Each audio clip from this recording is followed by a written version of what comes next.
For today's video mga bossing, ay naglilibot nga pala kami dito sa Barangay Fernando, Rosario, La Union. Kasama pa rin namin ang magiting na ahente na si Idol Agent. Nakakita nyo naman yung pinaghulian namin. Bundok baryo. Sa tuktok ng bundok pa nga yung mga kulungan ng mga baboy. Talagang pag nakakuha kayo dito, talagang digmaan ang pagbaba ng baboy. Kadalasan nga ng mga benta ng mga taga dito ay mga native, basta mga taga bundok baryo. Eto nga, meron nga silang first timer na native at meron din silang partner na native. Dito lang kayo makakabili ng murang native. Basta native sa Barangay Fernando, marami. At may mga export din pala sila dito. Kaya agad namin sinilip. Ayun na nga mga bossing, oh, mga labang ng bulog. Nakatali lang sila parang aso. Mura lang yan mga bossing. Mag-comment lang kayo o mag-message kay Golden Boy. Re-replyan ko kayo agad. Maganda rin talaga mag-alaga ng native dahil mga malakas tong mga to. Malayo sa sakit tong mga to. Sa mga nag-aalaga nga nito, mura na, tubo pa. Eto na nga yung isang malaking export. Pwera yun nandun sa dulo ah. Baka pagkamalan yung baboy na may sungay. Kalabaw po yun. Si Bantay yun. Dahil nga wala kami nahanap na patining dito. Na pangpalengke. Dumiretso na nga kami sa Barangay Gumot, Rosario. At dito, sakto, may ibinebenta na nga si Boss Cielo na dalawang patiner. Eto na nga mga bossing. Iiwan po yung pinakamalit dyan. At itong dalawa lang ang iuwi namin. Wala na nga patumbig-tumbig pa. Umpisa na nga pala ang pagtitimbang ng baboy.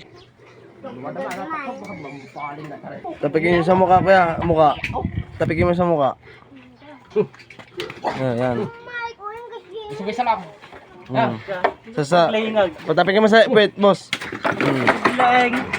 Ayun nga mga bossing, ganyan ang diskarte nila. Sasakay nila sa crates at bubuhatin gamit ang kawayan.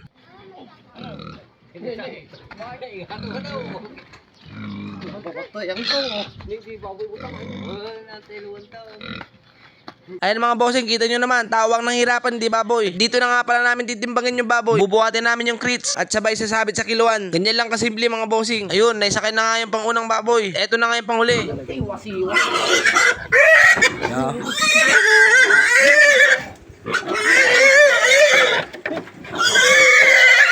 Okay, good na mga bossing. Nakarga na nga sa crates yung panghuli. At eto, alsa digmaan na naman. Papunta ron sa taas. Sa aming pinagkikiluan mga bossing. At eto na nga, nandito na nga yung mga nagbuhat. Titinbangin na namin panghuling baboy.